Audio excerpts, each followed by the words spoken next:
The Seerah of Medina was way more complicated than the Seerah of Mecca because there were so many more details, so many more moving parts to the story. And the teachings of the Prophet ﷺ were much more than just the spiritual guidance at this point. They began to actually envelop politics and economics and so much more. And so right off the bat, I go into the details of how the Prophet ﷺ changed the society of Medina as soon as he arrived. So he created the constitution of Medina that protected both Muslims and Jews and even the pagans, by the way, in that society.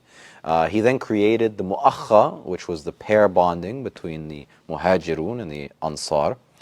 He also built the Masjid of Medina, and he built a new marketplace, and all of the old corruption and the rules of the previous marketplaces were removed, and of course the oppressive taxes there. This was a tax-free market. And then I go through the next 10 years of his life in Medina and what was going on throughout the rest of Arabia as well and the surrounding empires.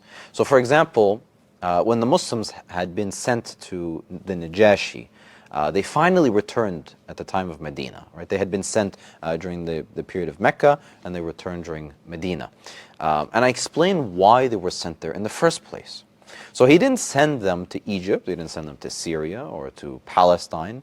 Rather, he sent them to Ethiopia, because this was the only direction of Arabia in which the Persians had not conquered. So the Persians, they were actually the most dangerous empire to the Arabs because they controlled the Levant in the north and Egypt, and they occupied Yemen in the south. And of course, they're already on the eastern side.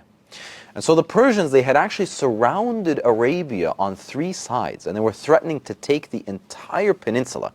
So this was a geopolitical move by the Prophet ﷺ, and it was it was a lot of foresight and a lot of genius to understand that this is the real danger, and so it's best to send the Muslims as a backup, send them west towards Ethiopia.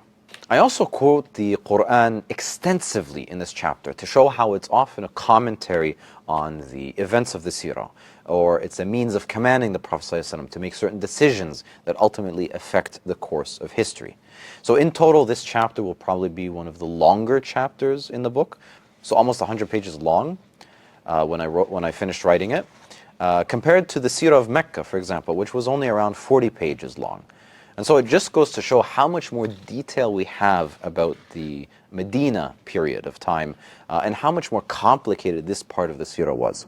So if you're interested in the book, go to my website now and pre-order the book. And if you pre-order the book during this Ramadan, I will literally write your name into the book as an honor for you being one of the original backers of the project. May Allah honor your name with a legacy that the ummah will never forget.